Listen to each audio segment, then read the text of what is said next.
Oi, gente, boa noite, galerinha do YouTube. A gente vai continuar na era moderna, nessa era a gente tem várias aulas, e aí eu acho que eu fiz a formação toda do Estado, nacionais. É, os radinhos aqui, meu filho, vocês não estão escutando, mas o radinho já está aqui. E aí eu parei em Renascimento Cultural. É isso. Vocês me ajudam, por favor, tentar, porque, né, antes do feriado. Falei sobre o que é o Estado moderno, o que ele é diferente só de um Estado, né? Ele tem poder político centralizado, território definido, padronização dos sistemas monetários, inclusive essa padronização de sistema de dinheiro, de peso e medida, foi por isso que a burguesia começou a querer um Estado. Aí eu falei sobre a Espanha, falei da minha admiração pela Isabel aqui, ó, do seu marido Felipe de Aragão. Esse daqui é o que deu o golpe em Portugal, fez a Revolução de Avis. Falei também sobre Inglaterra e França, sobre a Guerra das Duas Rosas, que inspirou Game of Thrones. Aí eu falei sobre Renascimento Cultural. Isso daqui eu falei. Olha esse slide. Sobre o que foi Renascimento Cultural, o desenvolvimento das cidades freiras italianas. Sim? Ótimo. Ah, sim, que eu falei da Tartaruga Ninja, né? Falei sobre os renascentistas italianos, quatro os principais, que deram origem à Tartaruga Ninja, por isso que o prato principal, o prato preferido das Tartarugas Ninja é a pizza, uma referência à Itália. Eu mostrei as obras de cada um. Falei, mostrei que isso é um cérebro. Ah, mostrei isso. Mostrei esse Cristo aqui.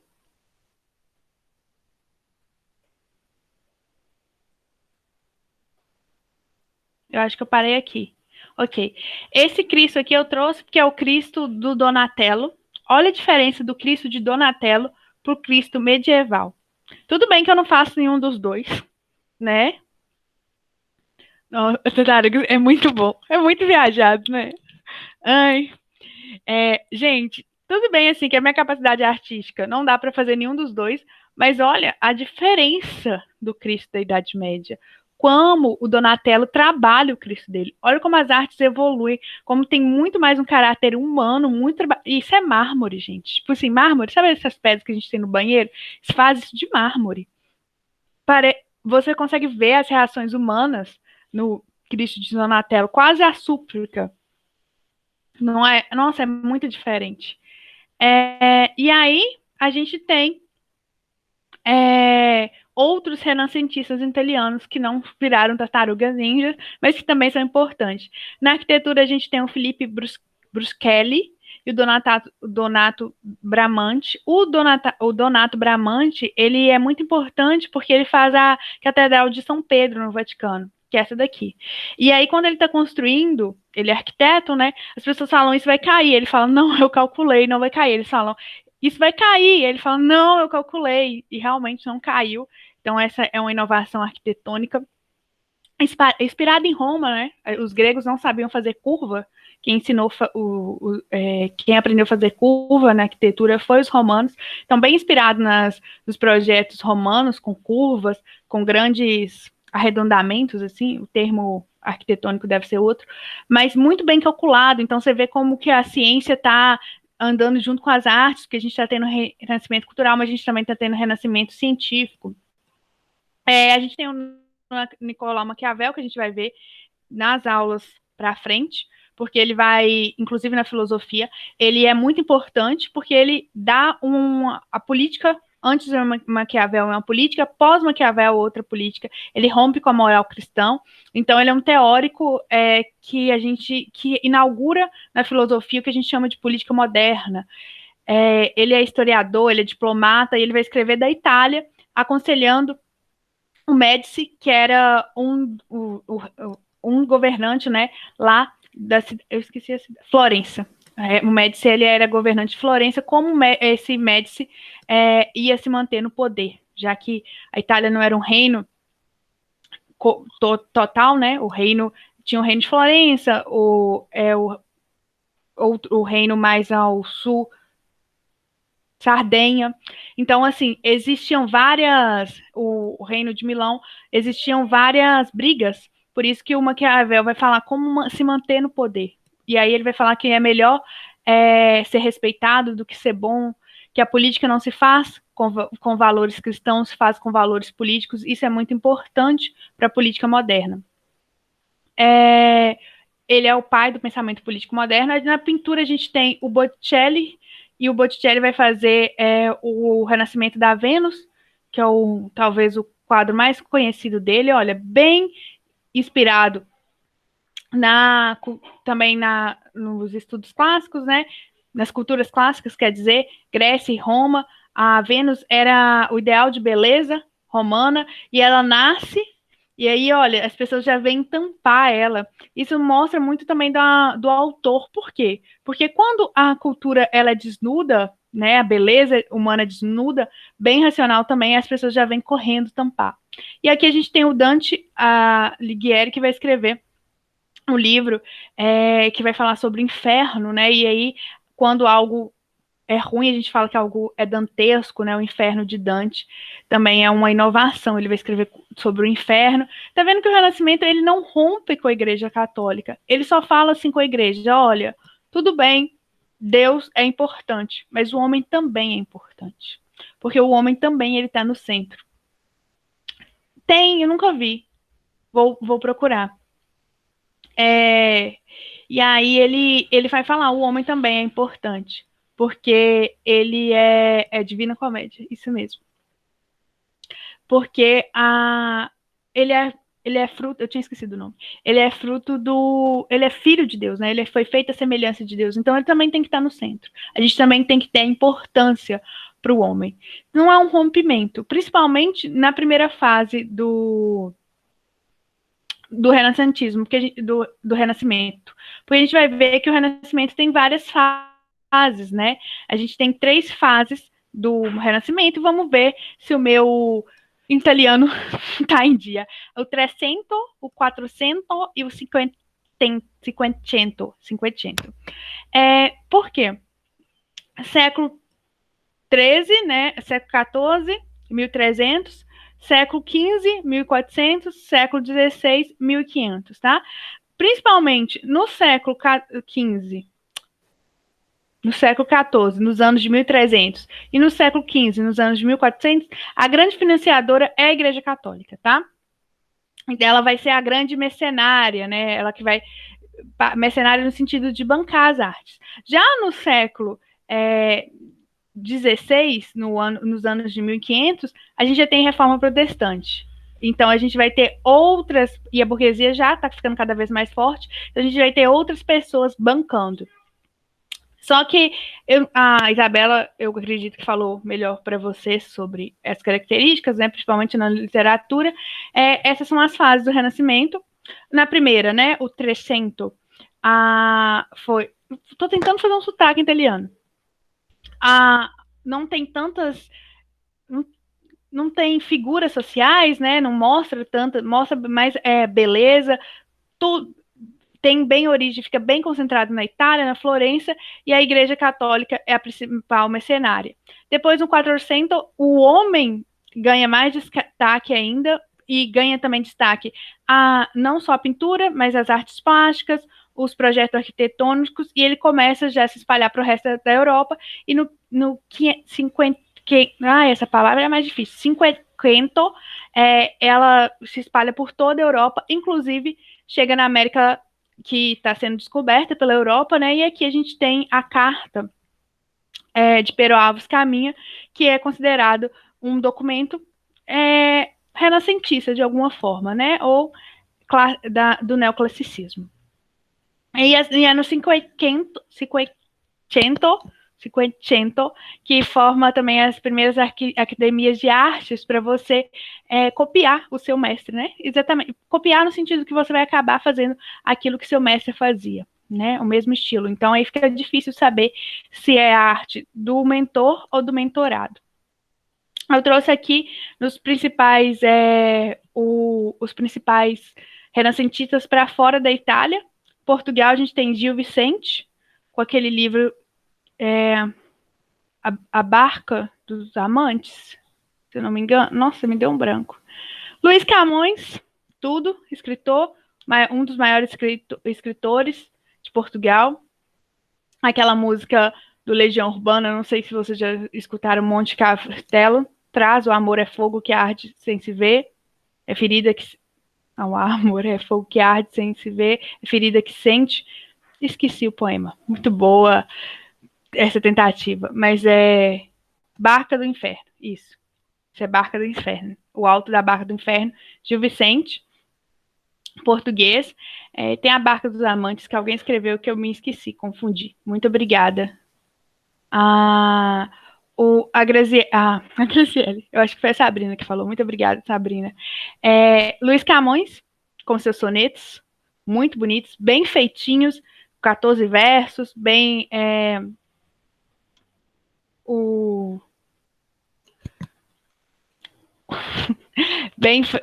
bem no estilo clássico do soneto. A gente também tem o João Castilho na arquitetura em Portugal, que vai fazer essa arquitetura aqui, ó.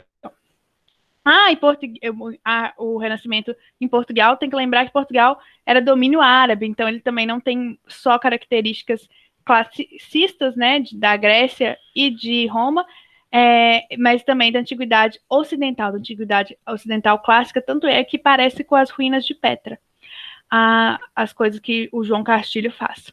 Esse aqui é uma figura de João Castilho. França, a gente tem Rabelais, o Montagnier, com os ensaios de Montagnier, que vão dar, inclusive, vão ajudar no iluminismo, depois vão recorrer a Montagnier. Um médico chamado Ambroisier Paré, que ele vai ser cirurgião, ele vai mapear várias veias sanguíneas do corpo. Então, o Renascimento, ele passa por todas as áreas. Na Inglaterra, a gente tem Shakespeare narrando a Guerra das Rosas, tá vendo? O autor está falando sobre política, inclusive satirizando. Também vai ter Sonhos de uma Noite de Verão, que é um livro dele muito bom, e a gente conhece como ele como grande escritor, por causa de Romeu e Julieta, né? O Ocidente, a era atual conhece muito de Romeu e Julieta, mas ele tem vários livros importantes. A gente tem Tomomoros, que a gente vai ver na filosofia, com a Utopia, que a gente usa na redação. A gente tem o Bacon, que ele é cientista, é filósofo, a gente vai ver também na filosofia, porque ele é muito importante para o método científico, filosofia moderna. A gente tem aqui Erasmo de Roterdã, com os ensaios, que ele vai questionar muito o que é moral, o que é liberdade, assim como Maquiavel. A gente tem o Broche, que ele é um pintor. Tá vendo? O Broche, ele tá num... Eu não acho que não é assim que fala o nome dele, não, eu esqueci. Mas ele já tá num lugar, Países Baixos, onde é a Holanda, hoje, né? Então ele já tá Shakespeare britânico. Ele já está fora dos domínios, já tinha acontecido a Reforma Protestante, ele já está fora do domínio católico. Tá vendo como a pintura dele não tem cunho religioso? Se a gente pegar os renascentistas italianos, tinha cunho religioso, assim como o Bruegel, acho que é assim que fala. Também, olha, está pintando os burgos, não está pintando tanto algo de cunho religioso, nem de cunho de deuses, não. É uma pintura mais comedida, mas até em cores, e pinta outras temáticas. Isso aqui são pessoas saindo de dentro de um ovo. Por que eu fiz essa observação? Achei legal. O Renascimento científico, a gente tem grandes cientistas dessa época fazendo grandes avanços. O Nicolau Copérnico, que é o mais importante dele, é saber que ele foi criador da teoria heliocêntrica, o Sol no centro do universo, não a Terra, como a Igreja Católica falava que estava certo, falava que quem acertou foi Aristóteles que colocou. Aristóteles também era um cientista, né? Todo filósofo na Grécia era cientista, a filosofia é mãe de todas as ciências, e Aristóteles que postulou, né, que a Terra estava no centro do universo, e a Igreja Católica, com postulados bíblicos, falou que se a coisa mais importante que Deus fez foi a Terra, é ela que tem que estar no centro do universo. E aí depois o Nicolau Copérnico estuda, refuta, né, inclusive com contas matemáticas, que era impossível a Terra estar no centro do universo. Quem teria que estar no centro do universo é o Sol. O Galileu Galilei faz isso porque ele consegue provar isso ainda melhor, porque ele faz o telescópio, o primeiro telescópio.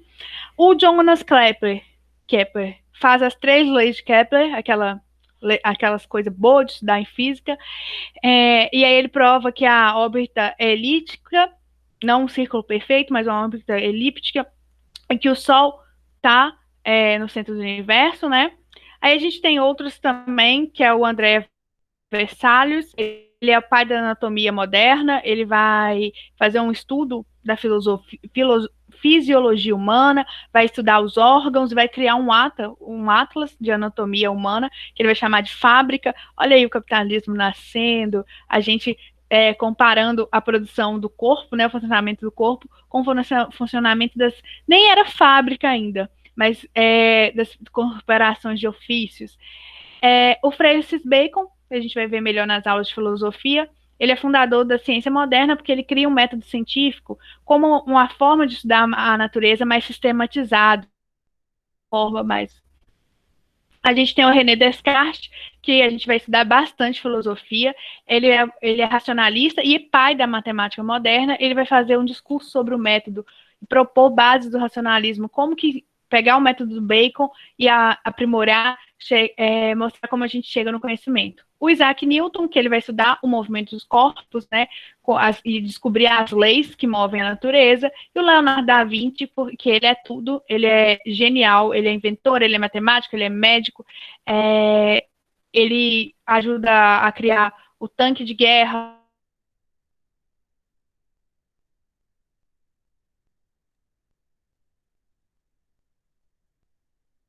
que existem. Todas elas, todas essas pessoas foram, eu falo muito o Da Vinci, ele é médico no sentido assim, não, ele não atendia as pessoas, mas ele dissecava corpos. Ele dissecava corpos e observava como os órgãos funcionavam. E isso, na época, era uma grande heresia, porque quem tem que saber como o corpo funciona é Deus, foi ele que criou. Esse conhecimento não deveria ser humano. Todos eles foram perseguidos pela igreja, todos eles foram para o tribunal da Santa Inquisição. Alguns foram mortos, outros não. Galileu foi julgado, ele desmentiu. Galileu falou, não, o que eu falei foi mentira. E aí ele falou bem baixinho, mas quem está no centro do universo é o Sol, não é a Terra.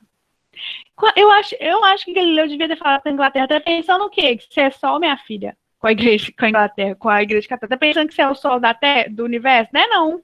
A Terra não gira ao seu redor, não. Ela gira ao redor do Sol. Quer me refutar? Faz umas contas aqui. Eu quero ver você fazer essas contas. Mas não, ele falou que é mentira. E aí, bem baixinho, ele sussurrou falando: eu desminto tudo que eu falei.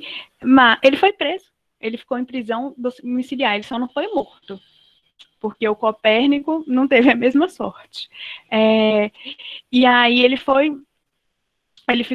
em prisão domiciliar, e aí ele falou, desminto tudo, errei nas minhas contas, o Sol não é o centro do universo, mas aí depois ele falou baixinho, assim. E quem foi morto também foi Giordano Bruno, mas há coisas que Giordano Bruno reencarnou no Acre. Olha para você ver. Giordano Bruno, ele era um panteísta, ele acreditava que Deus... Ele era católico, um monte católico, mas ele não acreditava propriamente na igreja católica, ele acreditava que Deus estava em tudo, né? Na natureza, em tudo. E ele estudava o movimento dos corpos, como que a Terra... a movimentação da Terra, as coisas da natureza, e isso incomodava bastante a Igreja Católica, porque ele refutava as ideias da Igreja, e aí ele foi condenado à Santa Inquisição e foi morto.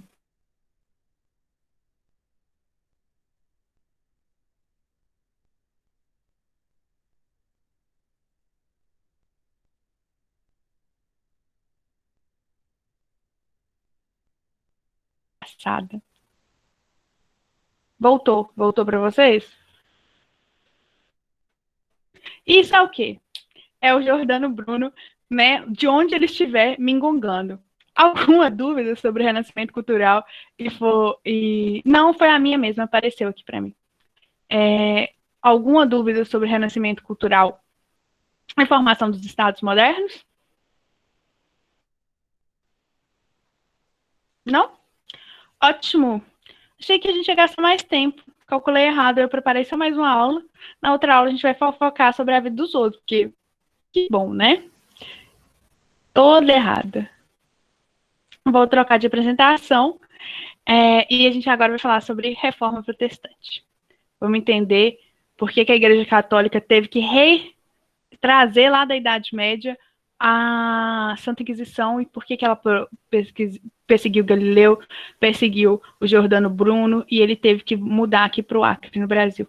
E desde então ele está aqui desenhando nas paredes do quarto. Apareceu? Apareceu agora. A gente vai fazer continuar na Idade Moderna, na nossa segunda aula de Idade Moderna, a gente vai entender o que é a Reforma Protestante e a gente vai ter aula sobre a família mais incrível do mundo dentro do protestantismo e não são os Pôncios, são os Tudor. Os Pôncios também têm um lugar no meu coração, mas agora a gente vai falar sobre os Tudor lá, bem depois, mas a gente começa falando sobre o cisma do Ocidente. Eu comentei com vocês, lá nas questões papais, na Idade Média, que a gente teve o cisma do Oriente, quando a Igreja Católica de Roma rompeu com a Igreja Bizantina, né, com a Igreja de Constantinopla, por questões do imperador lá do Império Bizantino não querer se subordinar ao Papa. Ele queria o regime de cesaropapismo. O Papa que tinha que ser subordinado a ele. Eles não chegaram a uma conclusão, deu ruim, ele foi excomungado da igreja, e a Igreja Católica foi a primeira vez que a Igreja Católica se dividiu em Ocidente e Oriente. A gente criou a Igreja Ortodoxa e continuou com a Igreja Católica Apostólica Romana do Ocidente. Só que agora a gente vai ter um cisma dentro do Ocidente. A Igreja Católica vai de novo, na verdade não a Igreja Católica, a cristandade vai de novo se dividir e a gente vai ter os católicos e os protestantes. Por que protestante? Porque protestante, eles protestaram a fé, tá? Por isso que nas aulas de história a gente usa esse termo protestante. E aí, por que foi as causas? O que levou várias pessoas, o primeiro é Lutero, mas outras várias pessoas vão protestar essa fé, vão desconfiar da Igreja Católica. A gente viu lá no século XIV que a Igreja Católica sai bem abalada do século XIV, porque é um século muito ruim, parecia que você estava numa corrida de zumbi, que o seu objetivo era morrer ou morrer. A gente teve peste negra, revolta, seca, e isso tudo falou, peraí, a gente tem aqui a igreja, que é considerada a esposa de Deus, e ela é um instrumento para que Deus olhe para a terra e garanta a paz, porque a gente está aqui rezando. Mas ela não garantiu foi nada. A gente está tendo guerra, a gente está tendo peste, a gente está tendo fome, ou eu morro ou eu morro. Peraí, será que essa instituição realmente é representante de Deus? Será que ela é realmente a esposa de Deus, a querida de Deus? E isso começa a ganhar proporções. Só que a Igreja Católica, ela não muda muito sua postura. Ela continua vendendo as indulgências, ela continua tendo uma vida mundana, que a partir disso, muitas pessoas vão questionar, vão falar, peraí, eu sou um servo, eu trabalho o dia inteiro, e quando eu chego, eu vou para a taberna, eu vou dormir. Mas tem um padre aqui, um clérigo aqui, da vila onde eu moro, do burgo onde eu moro, que ele não trabalha, que ele não faz nada, e todo dia que eu passo em frente à taberna, ele está na taberna. Só que quando eu vou na missa, ele fala para mim que é pecado fazer isso, que é pecado fazer aquilo, mas ele vive pior do que eu. Ele é casado, inclusive, com uma prostituta. Inclusive, ele tem filhos com essa prostituta.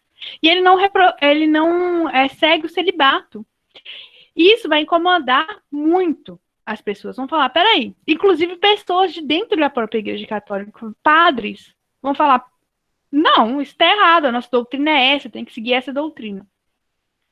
Então, a gente tem a venda de indulgência, a vinda mudando do clero, a venda de relíquias sagradas, se vendiam tudo, vendia potinho com água que falava que era lágrima de Jesus, vendia ser a própria igreja, não a igreja em si, né, mas padres associados à igreja. Você chegava lá na paróquia da sua cidade, do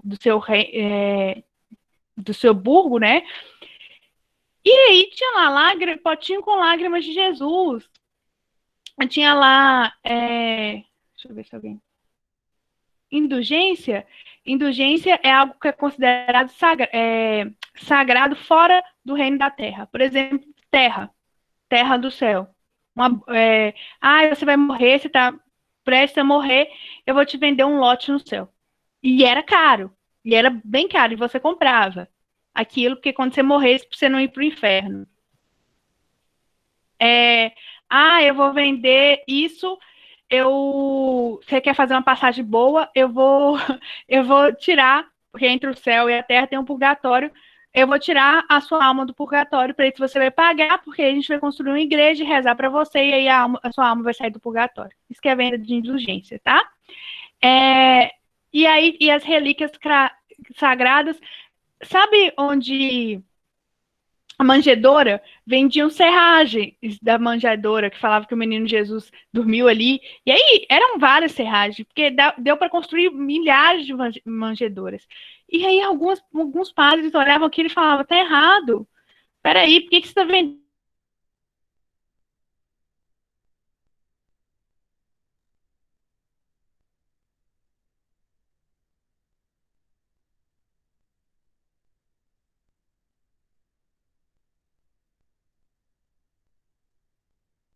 Aí tá que me liga. Olha para você ver. Voltou, gente? Ai.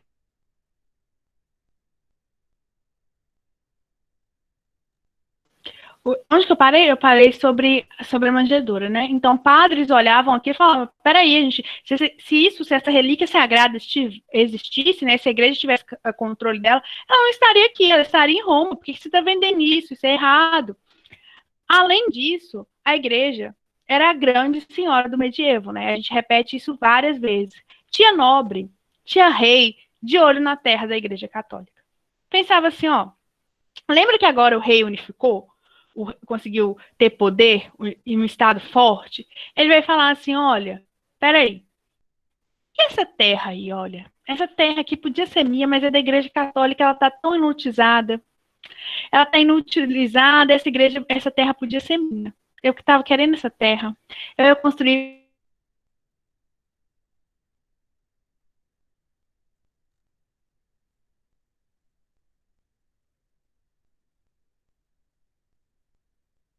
tenho essa terra, porque a Igreja Católica é representante de Deus. Como que eu vou mexer com o representante de Deus? Mas será que ela é representante de Deus?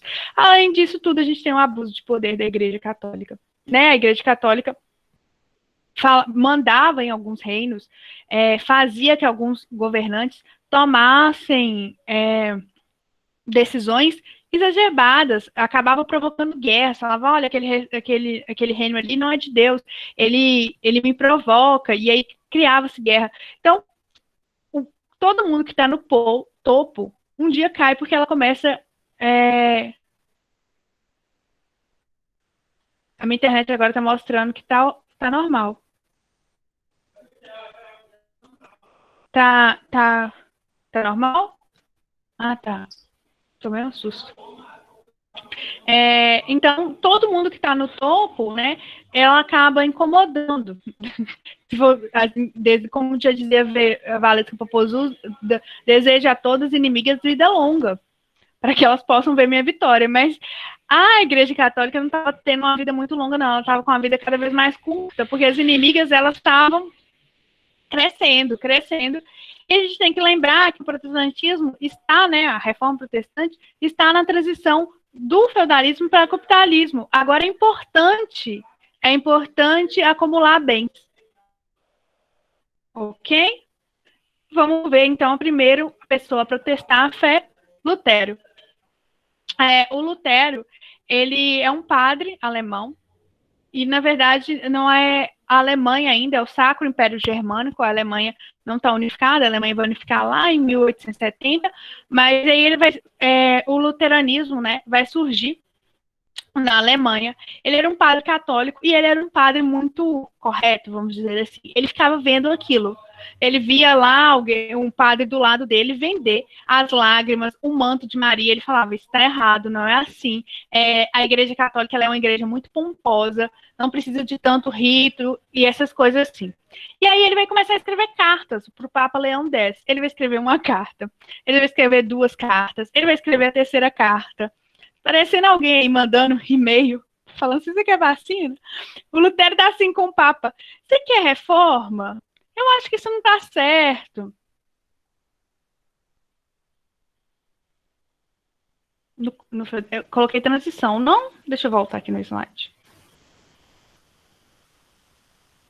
Saindo do feudalismo para o capitalismo. É isso. Porque a gente porque não é rápido de que a gente sai do sistema feudal para chegar no sistema do capitalista, não. Era essa a sua dúvida?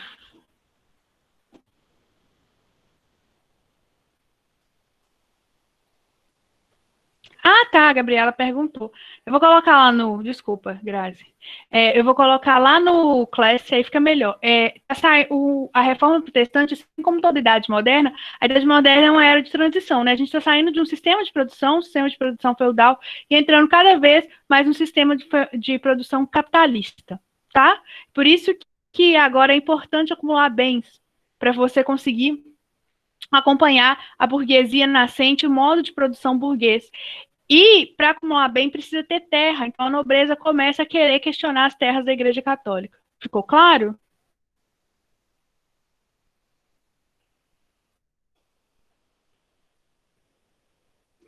Gabriela, ficou claro para você? Ah, então tá bom. É, e aí Lutero, então, estava mandando umas cartas, né, pro Papa, falando: oh, você não acha que tem que fazer essa mudança, não? Você não acha que tem que fazer essa mudança? E o Papa estava recebendo as cartas e falando: meu Deus, quem que é Lutero? Eu nem te conheço. E aí Lutero pensa, falou assim: não, não é possível, ele deve estar realmente recebendo ele não deve estar recebendo minhas cartas. E o Lutero tem uma brilhante ideia, vai fazer uma reforma, vai fazer uma viagem, uma reforma também, mas ele vai fazer uma viagem até Roma. Chega lá em Roma, o Papa não o atende. Voltando dessa viagem, o Lutero pensa: pera, essa igreja não está certa. Não é isso que eu aprendi sobre servir a Deus. Eu vou romper com essa igreja. Porque isso que eu estou vendo, e eu estou tentando falar, ninguém me escuta. E aí a Alemanha, lá no seu país, a Alemanha vai encontrar apoio da nobreza, da burguesia e do povo. A nobreza, por causa das terras. A burguesia, porque a burguesia, ela nasce acumulando bens, e toda vez que ela vai na igreja, ela escuta que é errado acumular bens. E o povo vai ver, lembra que o povo já está insatisfeito, o povo vai pensar: peraí, o que o Lutero está falando faz sentido. A gente está aqui sofrendo para viver numa doutrina que o próprio sacerdote não vive. Por isso que no dia, em março, em um dia de abril, no ano de 1517, Lutero vai escrever 95 teses e vai pregar na igreja de Wittenberg, lá na Alemanha, e vai ser o pontapé do luteranismo. As teses vão criticar as práticas errôneas do catolicismo, como a venda de indulgências, como a venda de relíquias sagradas, como as festas muito pomposas da igreja, e vai criar uma nova igreja reformada, que seria a igreja luterana. Tá? Em 1520, 3 anos depois, o Papa Leão vai falar assim: Lutero, vamos pedir desculpa para a igreja, falar que você passou da conta, não estava satisfeito, não sei o que você fez, você vai ali e pede desculpa. E o Lutero falou: não, não vou pedir desculpa, não. Agora que sim, agora que o senhor vai. Posso? Já pedi. Melhorou, né? Bastante. Devia ter feito isso antes. É,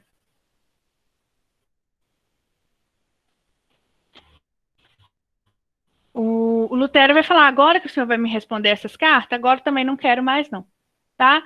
não quero resposta nenhuma agora, não vou pedir desculpa para nada, o que eu fiz está certo, porque eu sinto que eu estou seguindo a vontade de Deus.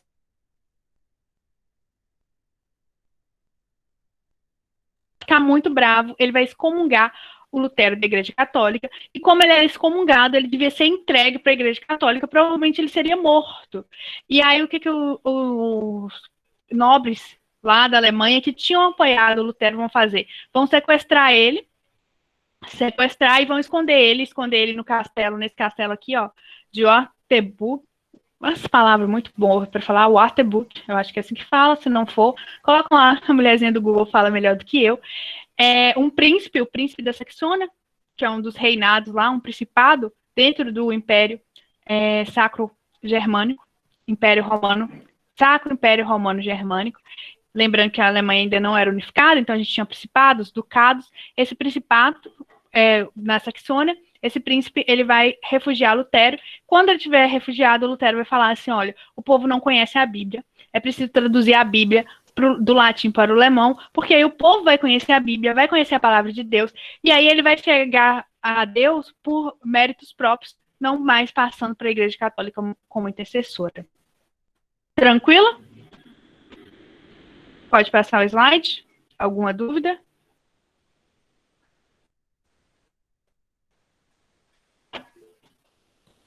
Ok. Os princípios luteranos, né? Esse é o símbolo da Igreja Católica. Ele foi desenhado pelo próprio Martim Lutero. Ele tem várias porquê de cada coisa.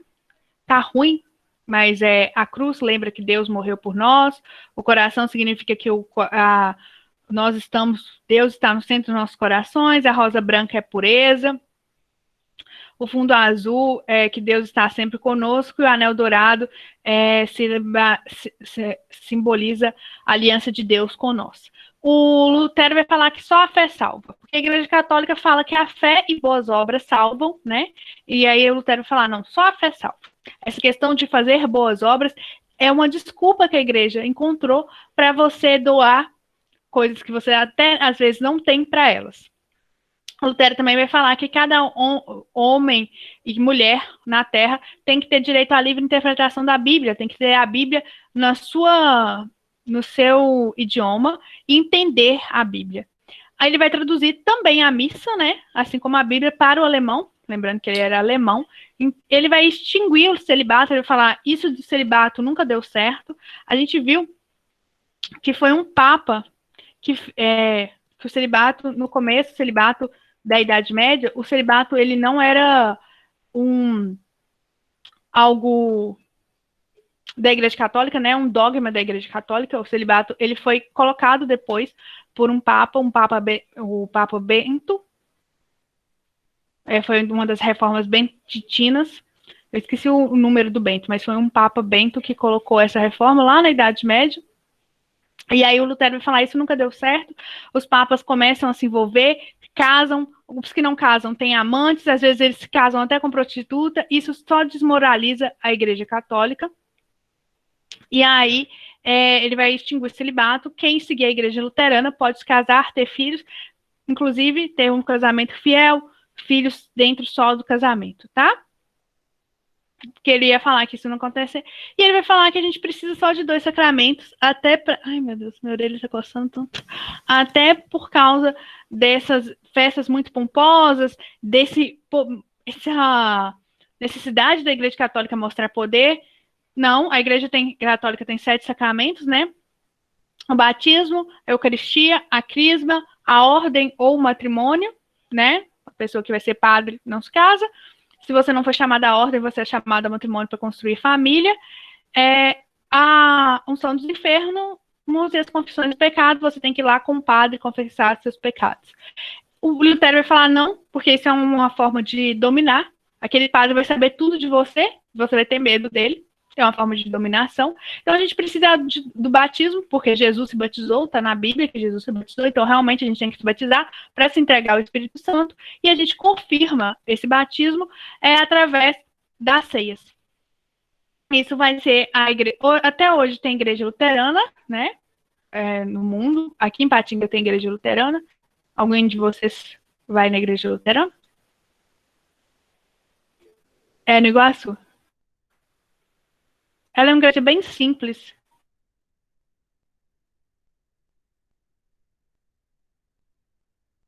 Ela também segue bastante os princípios do, do luteranismo.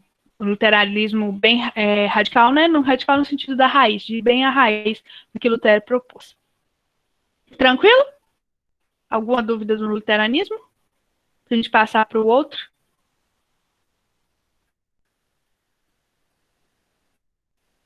Ok, vou passar agora para o anabatismo.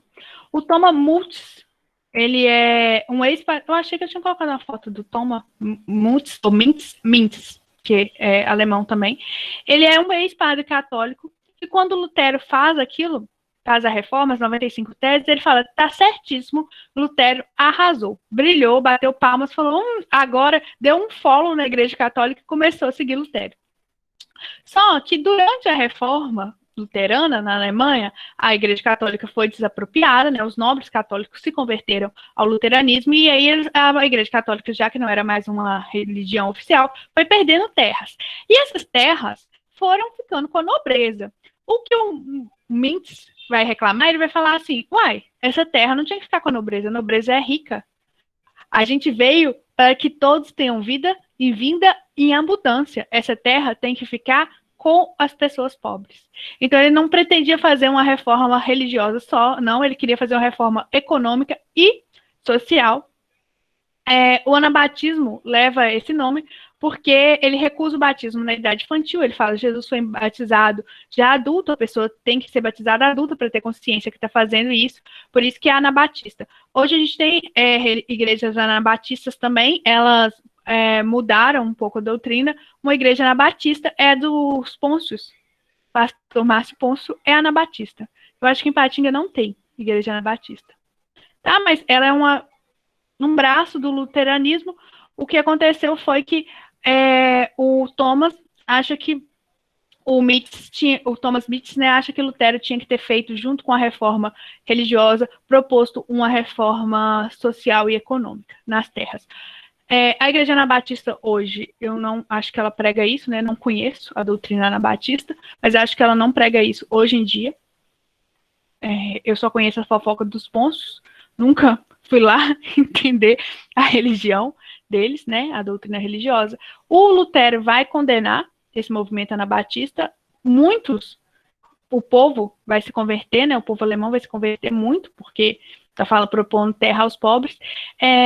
E aí o Lutero vai falar, não, vai ter vários conflitos de protestante contra protestantes. Já vai ter católico brigando com protestante na Alemanha, e a gente ainda vai ter mais protestante brigando com protestante na Alemanha. Alguma dúvida sobre os anabatistas? A gente passar para outra. Alguma dúvida sobre os Pôncios? Que aí também sem conhecimento. Isso vai para o YouTube, né? Aí depois, oh meu Deus, eu esqueço. Calvinismo. Calvinismo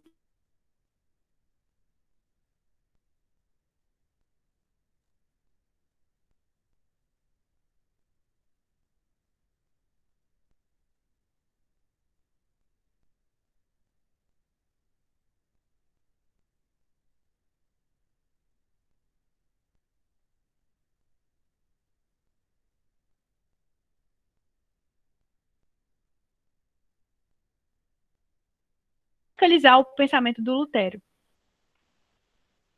Deixa eu ver se alguém. Oi. Voltou? Voltou? Nossa, gente, que raiva. Eu vou. E eu já fui na internet várias vezes. Enfim, calvinismo. Tá, vamos voltar no calvinismo. João Calvino, ele tinha um mentor, que eu esqueci o nome agora, que foi morto pela Igreja Católica, que foi morto pela Santa Inquisição. E esse mentor do João Calvino pretendia radicalizar as ideias de Lutero. Já que o mentor não conseguiu, o mentorado conseguiu, João Calvino, por isso calvinismo. O calvinismo, ele é uma radicalização da ideia de Lutero baseado na doutrina de Santo Agostinho. Lá na filosofia, A gente vai ver Santo Agostinho agora, nossa próxima, depois da aula de exercício, a gente vai ver Santo Agostinho perfeito. Santo Agostinho vai falar que a gente nasce predestinado, né? Mas o Santo Agostinho vai falar que todo mundo é predestinado a ir para o céu. As almas já nascem para retornar para o céu. Essa é a predestinação das almas. O Calvino vai falar que não. A gente não é predestinado nem todos. Alguns são. Então, quando a gente já nasce sabendo que a gente vai para o céu ou para o inferno. A gente não, Deus já sabe quem vai para o céu e para o inferno. E ele estabeleceu quais indivíduos seriam salvos e quais que não seriam. E durante a vida, você tem provas de que você vai para o céu ou provas que você vai para o inferno. Que provas são essas? A sua vida pura. Você não perde tempo indo para a taberna, você não perde tempo se divertindo com prostitutas, você não perde tempo em jogatinas, você trabalha, dorme, come, trabalha, dorme, come, fica com a sua família. Isso é uma vida pura, isso é uma vida de acordo com os mandamentos de Deus. Então, se você tem uma vida assim, é um indício que você vai para o céu. E também se você tem o seu trabalho dá frutos. Se o seu trabalho acumula capital. Por isso que o Viba vai falar, acumula capital, nascimento do capitalismo, o capitalismo desenvolve onde tem calvinismo, onde tem protestantismo, principalmente o protestantismo de João Calvino. Porque o João Calvino, lembra que a Igreja Católica, ela condena a usura, né, que é o lucro, porque a gente não pode lucrar sobre o tempo, porque o tempo é de Deus. Santo Agostinho vai falar isso, né? Isso é uma ideia agostiniana, é uma ideia da patrística, que a gente não pode lucrar sobre o tempo, porque o tempo é de Deus. O Calvino vai falar, não, o tempo é o contrário, o tempo é de Deus. Se você lucra em algo que é de Deus, é porque você é um escolhido de Deus. E a Suíça é a mãe dos bancos. Onde que tem banco lucrando sobre o tempo? A Suíça. Olha como isso se explica. Ser banqueiro para João Calvino é talvez um sinal que você vai para o céu, porque você ganha muito dinheiro com o tempo, que é algo de Deus. Deus está te dando a oportunidade de lucrar sobre o tempo. E aí? Olha como... Eu acho isso fenomenal, gente. Não, a tradição é pagã. A tradição que a mulher tem que casar de branco é pagã. É uma tradição pagã. A igreja só incorpora, vem das religiões.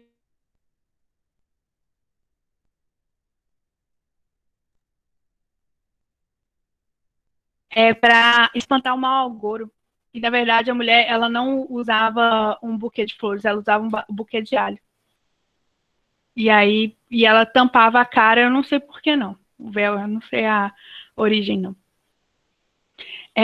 Mas, sim, eles prezam muito pela pureza. Os calvinistas, eles, apesar de serem burgueses, eles não são burgueses que vivem com muito luxo, não. Eles não gastam muito dinheiro. Então, eles economizam, acumulam capital, abrem mais fábricas. Economizam, acumulam capital, abrem mais fábricas. Por eles viverem assim, eles são chamados de puritanos, porque vivem uma vida puritana.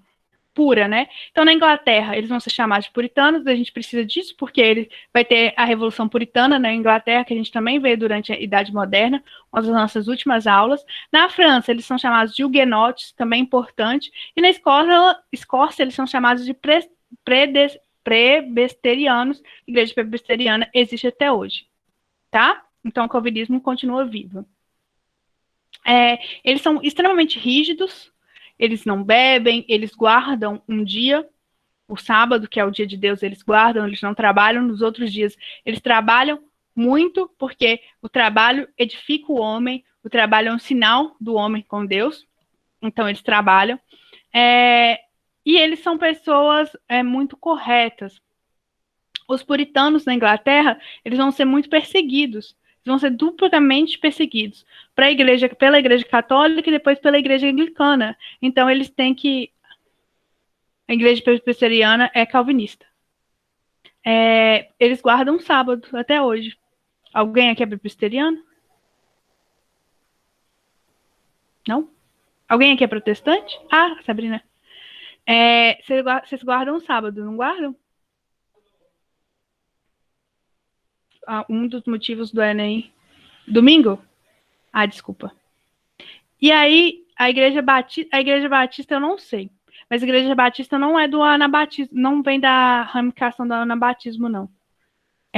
A batista eu vou olhar para você depois, Grazi, e fala, eu sei que ela não tem nada a ver com a anabatista. Por que eu sei disso? Quando eu fui pesquisar fofoca, eu pensei, uai, igreja anabatista tem a ver com a batista, mas não. Vou pesquisar o ramo dela. Essas igrejas que a gente está vendo, né, essas dominações, elas são pentecostais. As igrejas que universal, mundial, elas são neopentecostais. Então, elas não têm ramificações aqui, não. Mas a Batista não, a Batista tem. Eu só tenho que descobrir qual. Vou dar uma pesquisadinha depois. Voltando aqui, os ingleses, né, que eram puritanos, eles vão ser duplamente perseguidos, né? Primeiro pela Igreja Católica, depois pela Igreja Anglicana, que vai se tornar a Igreja Oficial da Inglaterra, a gente vai ver. E aí eles têm que fugir. E eles vão fugir para onde? Para a América. América do Norte, hoje os Estados Unidos. E olha como é diferente o pensamento. Primeiro, que ele não quer voltar para a terra dele. Então, muito português que vinha aqui para o Brasil, ele queria voltar. Os ingleses que estavam indo para a América, eles não queriam voltar, né? Eles estavam ali para viver a sua fé, eles estavam cansados de ser perseguidos, e eles vêm para a Nova Terra trabalhar. Porque o trabalho edifica o homem. E aí, esse acúmulo de capital é importante para o calvinista, principalmente para o calvinista dessa época. E olha onde os Estados Unidos está economicamente e onde o Brasil está economicamente. Eu acho isso fantástico. Gente, quando o João Calvino fala isso, e a Suíça é o grande paraíso dos bancos, gente, isso é fantástico. Como que tudo tá, economia, religião, uma coisa está interligada à outra, né?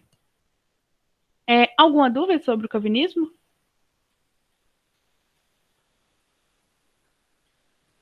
Não? Tranquilo? Alguma dúvida sobre a teoria do Weber? Sobre calvinismo e capitalismo? Protestantismo e capitalismo? Porque eu acho que isso vai cair. Se não for esse ano, o ano que vem, se Deus quiser, ninguém vai fazer, mas eu acho que o Enem vai cobrar isso de novo. Então tá tranquilo? Vou passar. O anglicanismo. E agora é o meu momento. É o meu momento porque Ai, meu Deus. Que família. Que família. O anglicanismo se dá na Inglaterra. O líder do anglicanismo é o Henrique VIII. O motivo oficial do Henrique VIII romper com a igreja é que ele cria os domínios católicos para fazer os cercamentos. E os cercamentos de criar ovelha e ovelha servir de lã para as tecelagens que estavam nascendo na Inglaterra. Porém, eu não gosto muito desse motivo oficial, eu gosto do motivo que ele dá. O Henrique, toda feliz, olha o sorrisão na minha cara. Estou completamente apaixonado por essa família. Ai. O Henrique VIII ele era casado com a Catarina de Aragão. A Catarina de Aragão era filha da Isabel de Castela com Filipe de Aragão, os reis da Espanha.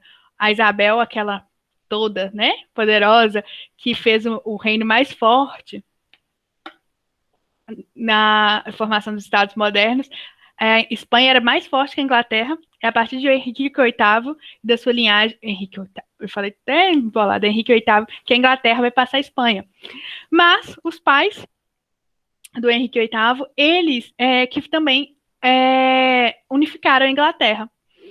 Depois das Guerras das Rosas, né, se formou a Rosa Tudor, que vai juntar as rosas de Lancaster e a Rosa de York, vai formar a família Tudor. E aí, para fortalecer essa linhagem que unificou a Inglaterra e a linhagem que unificou a Espanha, se faz um casamento.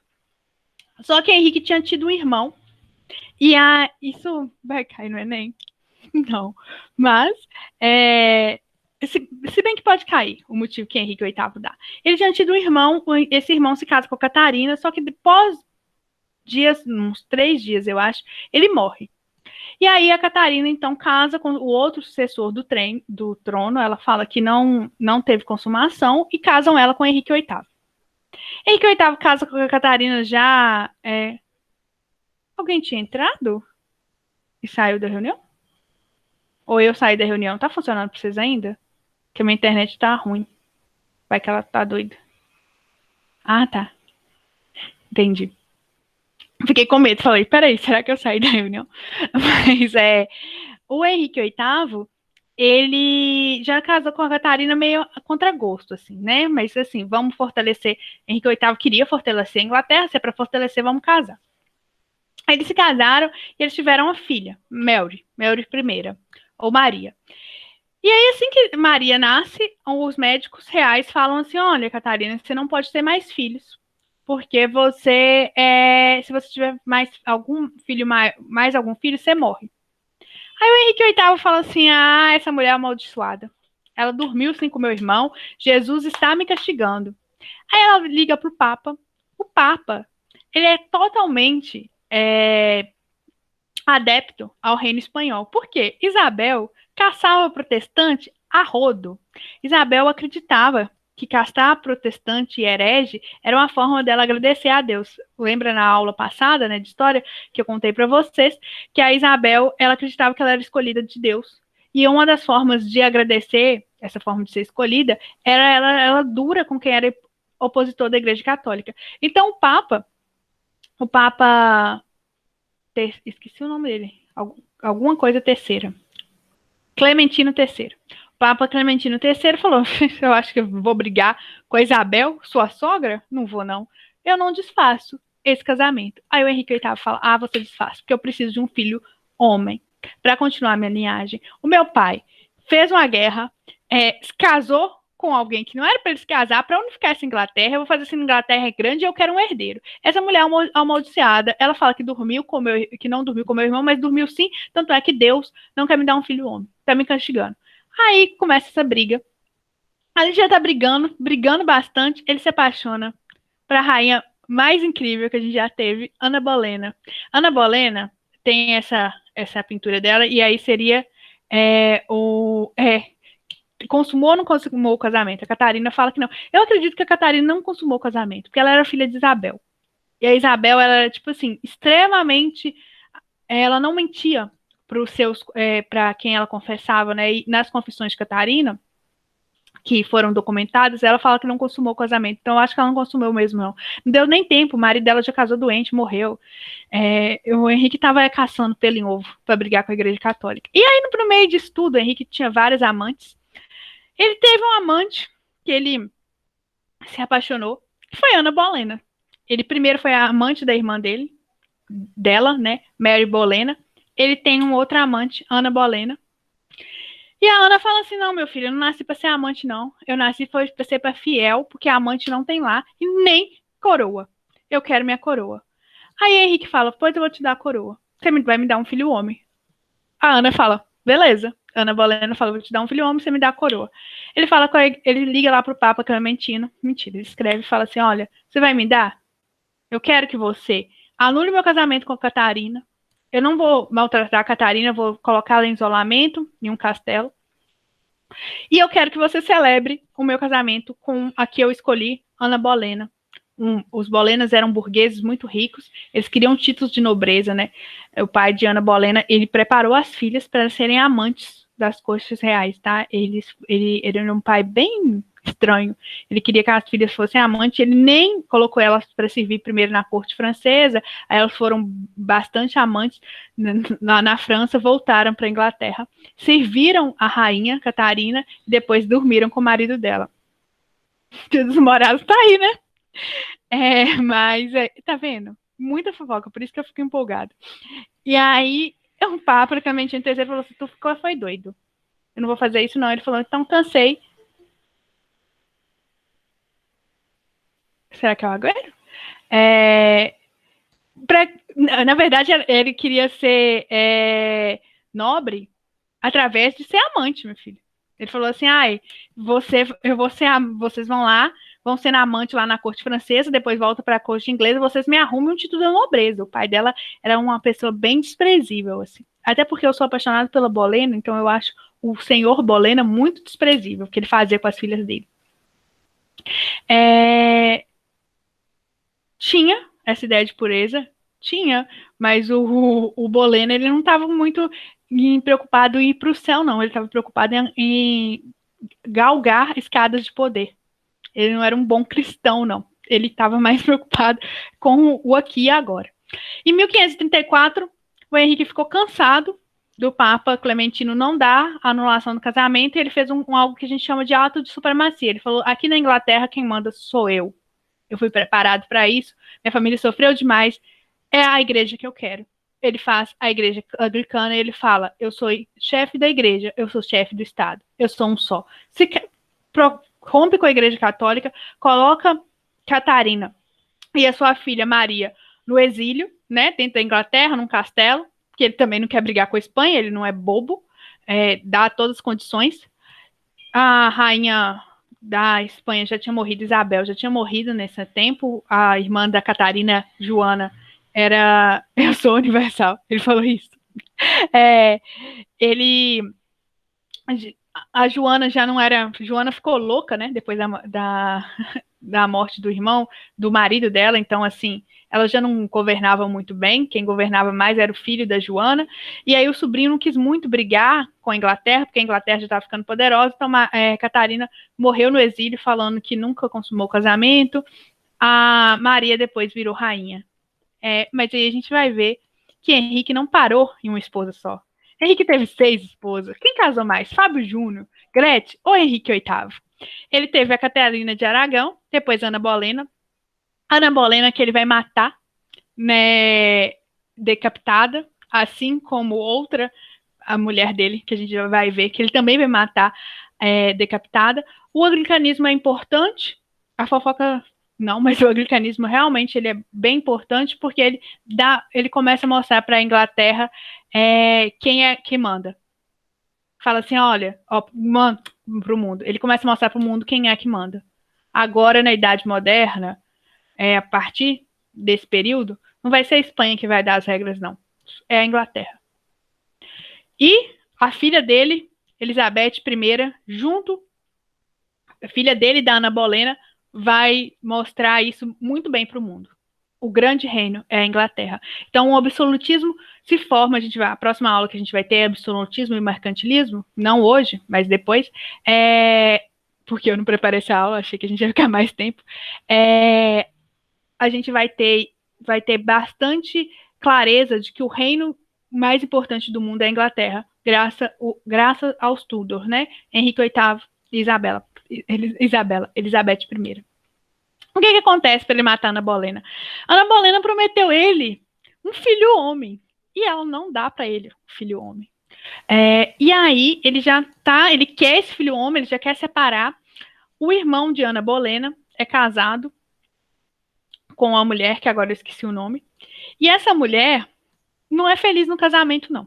Ela é ela é muito infeliz no casamento. O irmão de Ana Bolena, existe uma fofoca na corte que ele era gay. E que aí, isso não é verdade, ele tem 3 filhos. 3 filhos só. E aí, no final, ele vai ter o filho, o homem dele. Mas, spoiler, que vai morrer. Já vou contar essa história triste pra vocês. Só 3 filhos. Oficiais, né? Com 6... eu acho que o problema não era as mulheres, não, Henrique. Era você mesmo. E aí, essa mulher era bem feliz no casamento. Isso que eu vou contar agora, eu não sei se é verdade ou mentira. Falava que o marido dela não se deitava com ela, se deitava com outros homens. E aí, para se vingar dessa família, que obrigou ela a casar, porque ela era uma nobre e eles queriam título de nobreza, e eles tinham dinheiro, meio que a comprou. Ana Bolena, o príncipe o rei, né, Henrique VIII, já não deitava com ela. Falavam que ela se deitou com o irmão para tentar ter um filho, homem. E nisso, ela já tinha tido a sua filha, Elizabeth I, ela tinha tido uma gravidez, que era um menino, mas nasceu morto. Aí Henrique VIII ficou muito bravo com ela. E aí, na terceira, para ela tentar engravidar de novo, falaram que ela tentou dormir. Essa mulher chegou ao Henrique e falou: olha, sua mulher está deitando com meu marido, que é irmão dela. O que hoje em dia foi provado que é mentira, a Ana Bolena não deitou com o irmão dela. Isso foi uma fofoca que levou ela a ser morta, decapitada. Ela vai, as últimas palavras que ela vai dizer na morte, que ela amou o Henrique VIII até a sua vida e aceitou a decisão dela. Ana Bolena, ao contrário do pai, ela era calvinista, tá? Ela achava que o calvinismo, o puritanismo, era a religião certa a ser seguida, e ela pede que Elizabeth I seja criada na doutrina calvinista. E isso é importante, porque Elizabeth I vai dar atos para os puritanos ficarem na Inglaterra, porque eles estavam migrando, né, para a América do Norte. Primeiro, antes da Elizabeth assumir, a gente vai ver que a Mary vai assumir, mas vamos para as outras esposas rapidão. Ele depois vai casar com a Seymour, que também era uma família nobre, rica. A Jane vai dar o filho para ele, o Edward I. Aquele que é vampiro? Não é o vampiro do Crepúsculo. No parto, ela vai morrer, ele vai amar a Jane, até que vai parar com as amantes, mas no parto a Jane vai morrer. A Jane era muito bonita também. Aí ele vai casar de novo com a Ana de Cleves. Ela era protestante também. Só que o que vai acontecer? Ele vai casar através do Tinder, né? De um retrato. Quando a Anne chega, ela é muito feia, segundo Henrique VIII. Porque Henrique VIII devia ser muito bonito. Spoiler, não era. E aí ele vai pedir a anulação do casamento, a igreja é dele, vão anular, ele vai falar que a Anne é como irmã dele, e realmente ele vira melhor amigo. Ele coloca ela no friend zone, e a Anne é uma excelente amiga, ela vai até inclusive ajudar a cuidar da filha deles, das filhas dele, da Maria, e da Elizabeth e do Edward, dos 3 filhos, ela vai ajudar bastante, porque o Henrique recusa a se deitar com ela, vai falar que ela parece um cavalo.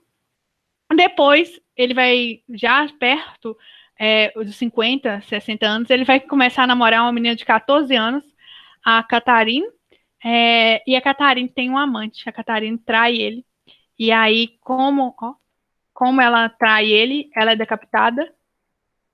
Aí também ele arrumou uma mulher de 14 anos. 14 anos. Se for redação sobre exploração infantil, olha. Ele teve uma mulher de 14 anos. Eles ficam um pouco tempo casados, porque ela deita bastante com pessoas da corte. E chega, inclusive, deita com um dos soldados reais, um dos capitães reais. E aí chega no ouvido do Henrique, ele decapita os dois e coloca ela enterrada do lado da Ana Bolena, né? E por último, ele tem a esposa com a qual ele morreu, que foi essa daqui, a Catherine Parr, que também ela é uma mulher que o primeiro marido dela morreu. Ela não é tão interessante como as outras, não. Ela não queria se casar com Henrique VIII, mas ela tinha medo, né? Porque ela tinha medo de morrer. Ele começou a ser. As mulheres da Inglaterra começaram a ter medo de se deitar com ele. Falava, vai que eu morro, né?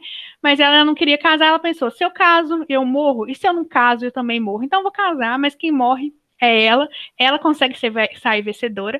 E ele morre de doenças naturais. Uma ferida que ele tinha na perna vai piorando.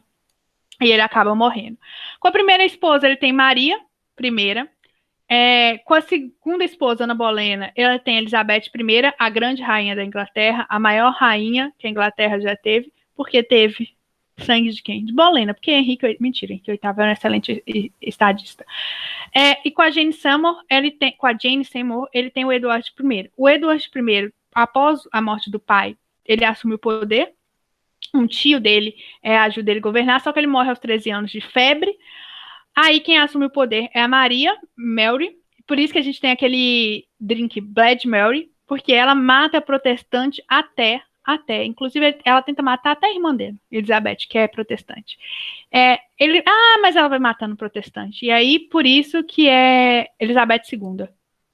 A Maria I governou 10 anos, a Maria I, a Mary primeiro tem uma história bem triste, ninguém queria se casar com ela, aí ela diz que ela era muito amargurada, quando ela consegue se casar, ela já é rainha, aí meio que ela é humilhada, assim, porque ela era rainha, né, e demorou para casar.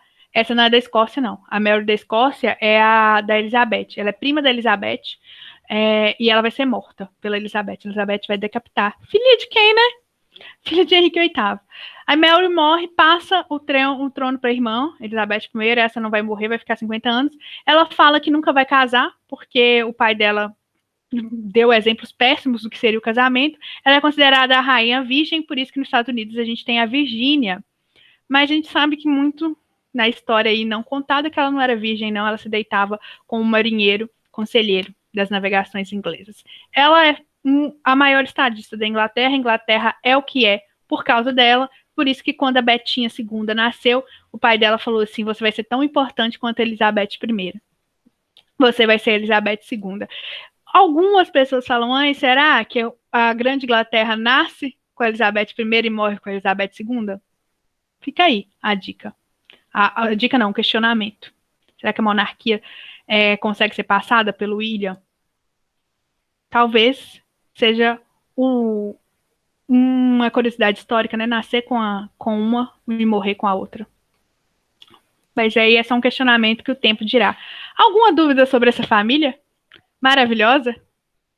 Alguma fofoca que vocês queiram saber? A Elizabeth I mata a Mary da Escócia, que é prima dela. A Elizabeth I já estava querendo os domínios escoceses, né? Aí ela foi e a Mary foi prometida a um príncipe francês que morre. Ele morre ao Francis, isso. Aí ele morre, e aí quando ele morre, ela volta para Inglaterra, pede abrigo para a prima, só que a prima fala assim: tô querendo muito o seu território, não vou deixar você aqui muito, deixa ela trancada numa torre. Ela tem até um filho, e a Elizabeth fala: não, a gente vai passar isso para o seu filho e tal. O filho dela até depois governa a Inglaterra. A gente vai passar para o seu filho, a Escócia, mas não passa não. Em algum momento a Elizabeth fala assim que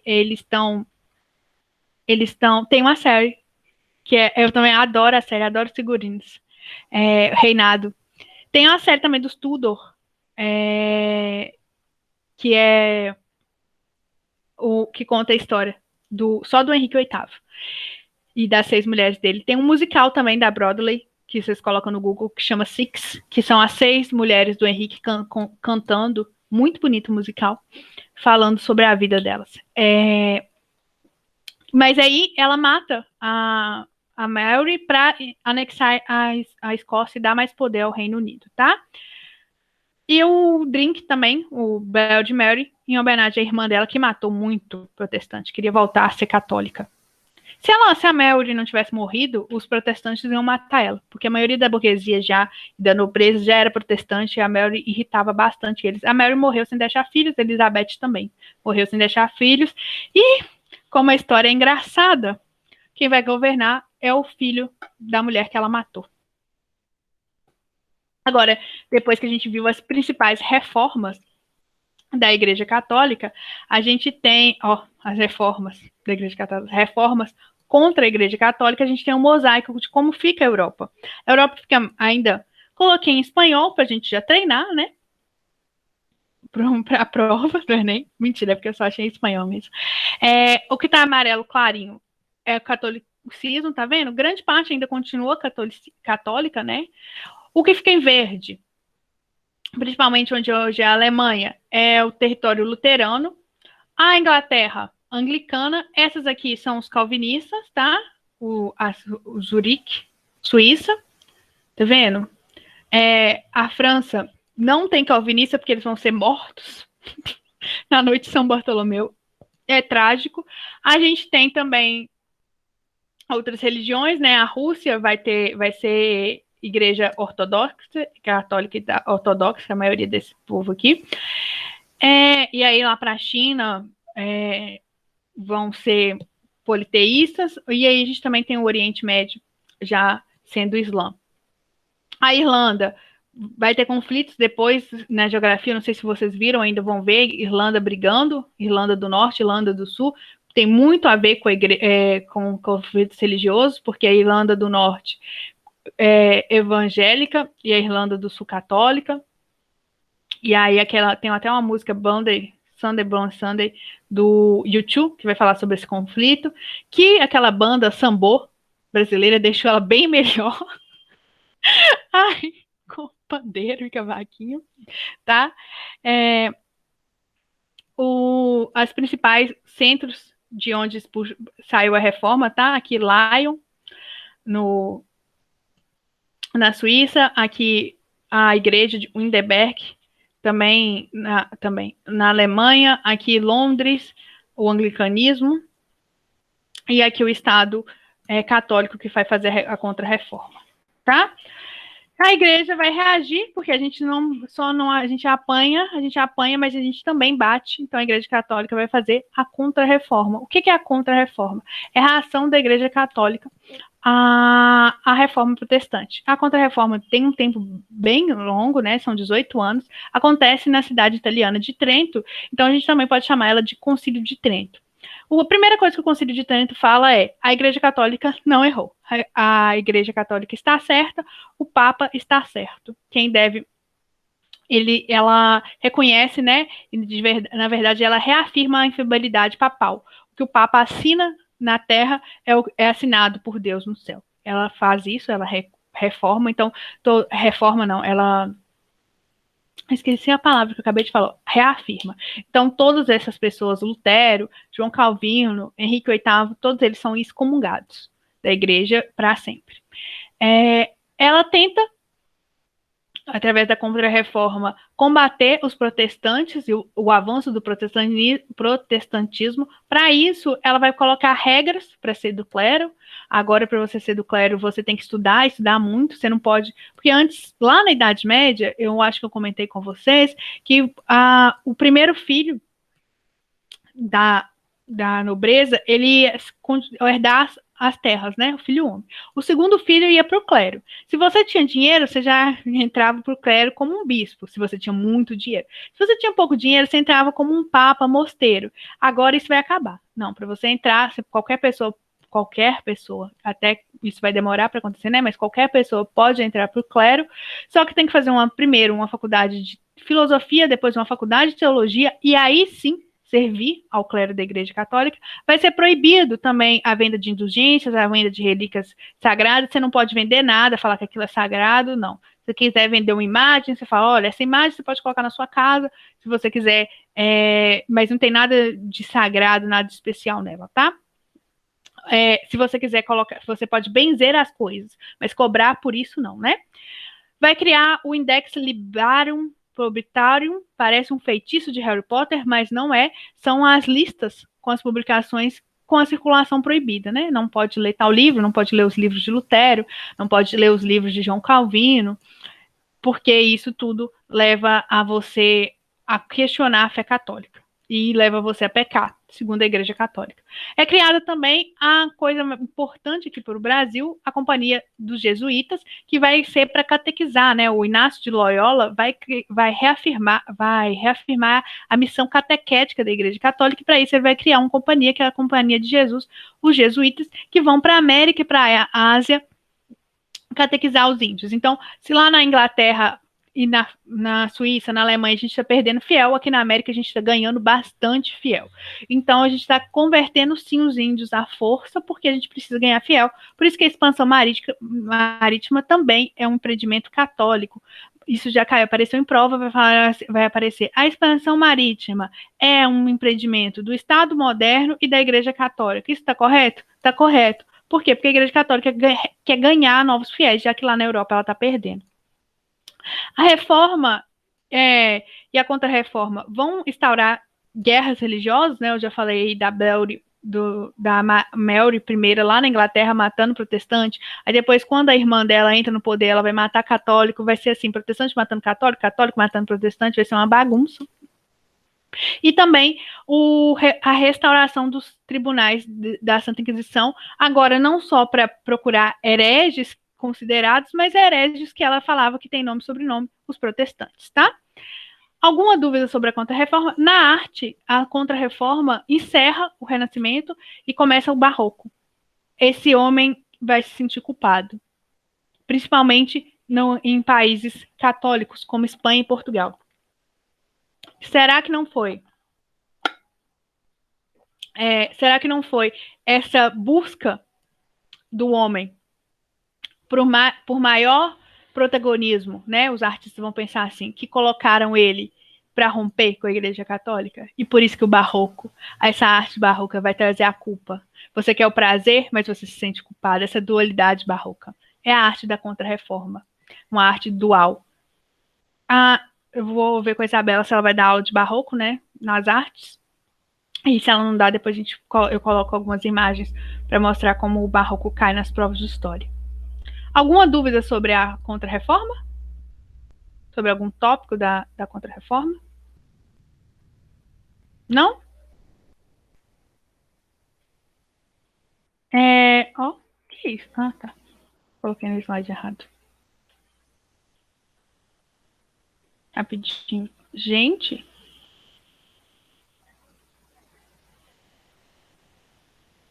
Ó, eu coloquei aqui também, fase do Renascimento. Louca. Massacre religioso.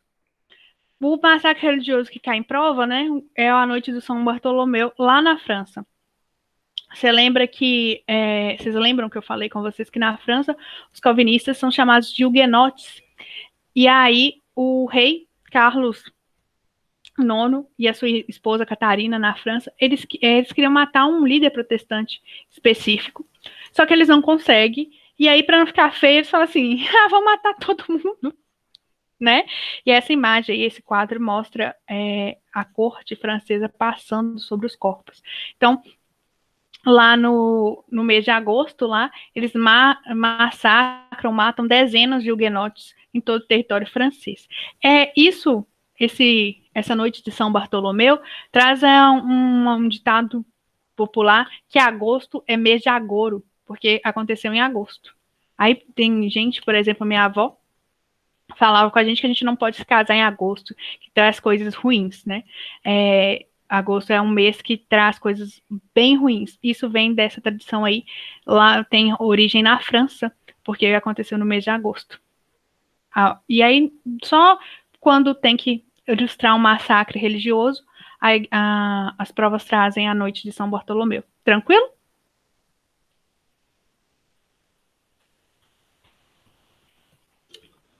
Deixa eu ver se tem alguém. Ótimo. O último tópico que eu tinha comentado com vocês sobre Renascimento, aí vai sobrar muito tempo. Sobre Renascimento, podia ter preparado os slides de absolutismo. Sobre o Renascimento. E também sobre a reforma foi a imprensa, né? A imprensa que nasceu lá na Alemanha, com Gutenberg, no ano de 1455, ela é muito importante. Por que ela é muito importante? Porque agora a gente consegue divulgar ideias com maior facilidade.